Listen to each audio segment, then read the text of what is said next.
কলকাতায় বর্ষা তো এসেই গেল, আর সেই জন্যই ভাবলাম যে বর্ষাকালে চায়ের সাথে বিকেলে বেশ জমিয়ে খাওয়ার জন্য কেননা একটা পকোড়ার রেসিপি আপনাদের সাথে শেয়ার করে নিই। আমার প্রত্যেকটা রেসিপির মতন এটাও ভীষণই সিম্পল ইনগ্রিডিয়েন্ট দিয়ে বানানো, বাড়িতে অনায়াসেই বানিয়ে ফেলা যাবে। এত মুখরোচক একটা পকোড়া যে আপনারা একবার বানালে বারবার বানাবেন। এত সিম্পল দুটো ইনগ্রিডিয়েন্ট বাদাম আর ছোলার ডাল দিয়ে যে এত সুন্দর টেস্টি পকোড়া বানানো যায় সেটা কিন্তু আমি নিজেও জানতাম না, আর আপনারা না বানালেও আপনারাও বুঝতে পারবেন না যে এটা কতটা টেস্টি হয়। Hello and welcome once again আমার চ্যানেলে আপনাদের সবাইকে স্বাগত।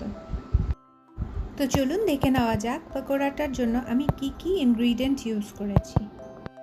প্রথমে নিয়ে নিয়েছি 1 কাপ ছোলার ডাল। আপনাদের সুবিধের জন্য আমি একটা স্ক্রিনশট শেয়ার করলাম যেটার মধ্যে ওয়েটস অ্যান্ড মেজার্স সব দেওয়া আছে। ইজি কনভার্সন, আপনারা ইচ্ছে করলে ওটাকে ফলো করতে পারেন, আর ভিডিওটা থেকে আপনারা একটা স্ক্রিনশট নিয়ে নেবেন। তো প্রথমে ছোলার ডালটাকে খুব ভালো করে কচলে কচলে ধুয়ে যত ময়লা আছে বের করে ফেলতে হবে। ছোলার ডালটা আমার ধোয়া হয়ে গেছে ভালো করে।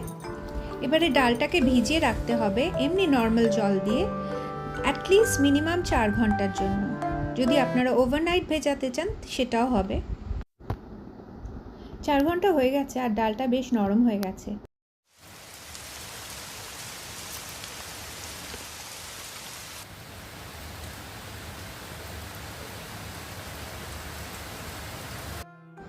ডালটাকে আমাদের বেটে নিতে হবে, তো আমি একটা গ্রাইন্ডার জারে সমস্ত ডালটাকে ট্রান্সফার করে দিয়েছি। ডালটাকে পুরো মিহি বাটা চলবে না, এটা আধা বাটা করে বাটতে হবে। আপনারা ইচ্ছে করলে শিলনোড়াও ইউজ করতে পারেন। এবার চলুন দেখে নেওয়া যাক বাকি কি কি ইনগ্রিডিয়েন্ট আর লাগবে।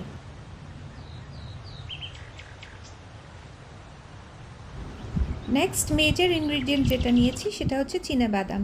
চীনাবাদামটাও আমি 1 কাপ মাপেরই নিয়েছি, যতটা ডাল নিয়েছি ততটাই বাদাম নিয়েছি।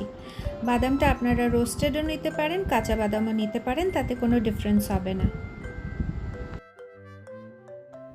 বাদামগুলোকে জাস্ট একটু আধা ভাঙা করে নিতে হবে, একদম গুঁড়ো করবেন না। এরপরে 2-3টে কাঁচা লঙ্কা একদম কুচি কুচি করে নিয়ে নেব আমরা। তার সাথে নিয়ে নিয়েছি 4-5টা রসুনের কোয়া। রসুনের কোয়াগুলো একদম ফাইনলি কুচি করে নিতে হবে। এরপর একটা 2 ইঞ্চি পিস আদার টুকরো নিয়েছি, সেটাকে ফাইনলি গ্রেট করে নিয়েছি গ্রেটার দিয়ে। আজকে যেই পকোড়ার রেসিপিটা আমি শেয়ার করছি এতে পেঁয়াজের ব্যবহার হয় না, তো যারা পেঁয়াজ খেতে ভালোবাসেন না বা পেঁয়াজ খান না তাদের জন্য এটা খুব আইডিয়াল হয়। ব্যালকনিতেই আমি একটা কারি পাতা গাছ লাগিয়ে রেখেছি যাতে আমার সুবিধা হয় যখন তখন নেওয়ার জন্য।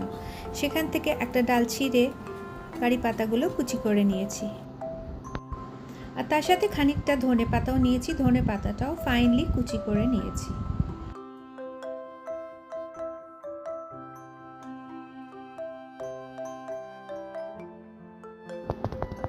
ছোলার ডাল বাটাটা একটা বোলে ট্রান্সফার করে নিয়েছি, এর মধ্যে কিছু মশলা মেশাবো। প্রথমেই নিয়ে নিচ্ছি স্বাদ মতো নুন, তারপর দিয়ে দিচ্ছি 1 চিমটি হিং। হিং আপনারা চাইলে অ্যাড করতে পারেন, না হলে স্কিপ করতে পারেন। তারপর কুচিয়ে রাখা মশলাগুলো এক এক করে এর মধ্যে অ্যাড করে দেব।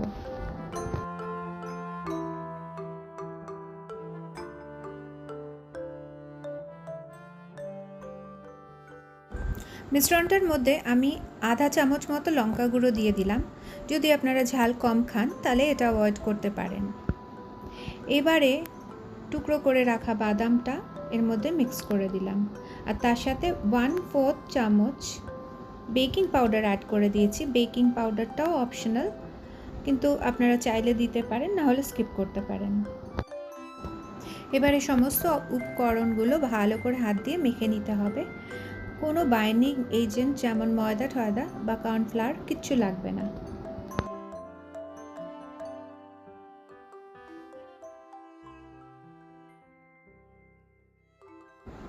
হাতের তালুতে একটু তেল লাগিয়ে নিলাম, গ্রিস করে নিলাম।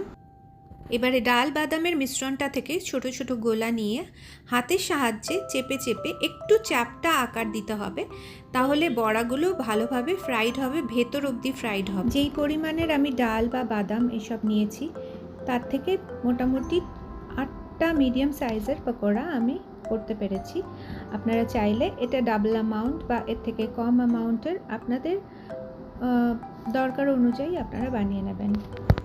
পকোড়াগুলোকে ডিপ ফ্রাই করতে হবে, আর তার জন্য একটু ডিপ বোল বা ডিপ কড়াই নিয়ে নিতে হবে। তাতে আমি নিয়ে নিয়েছি রিফাইন্ড অয়েল। গ্যাসের ফ্লেমটাকে মিডিয়াম থেকে লো রাখতে হবে। খুব হাই ফ্লেমে পকোড়াগুলো ভাজা যাবে না, তাহলে বাইরের দিকটা পুড়ে যাবে আর ভেতরটা কাঁচা রয়ে যাবে। তাই জন্য লো ফ্লেমে একটু সময় নিয়ে পকোড়াগুলোকে ভাজতে হবে। আজকের ভিডিওটা আমার কাছে খুবই স্পেশাল, সেটা কেন আমি পরে জানাচ্ছি। তবে এই ভিডিওটার মাধ্যমে আপনাদের সবাইকে, যারা আমার পাশে রয়েছেন, এতদিন আমার চ্যানেলকে সাপোর্ট করেছেন আর আমাকে উৎসাহ জাগিয়েছেন, তাদেরকে অনেক অনেক ধন্যবাদ জানাই। ছোটোবেলার থেকেই রান্না করতে আমার ভীষণ ভালো লাগতো, ওটা একটা প্যাশন ছিল। আর আমি ভালো ভালো রেসিপিও কালেক্ট করেছি অনেক ছোটোর থেকে, আমার ডায়েরি ভর্তি করে লেখা। আর এই রেসিপিটাও ওই রেসিপির মধ্যে একটা।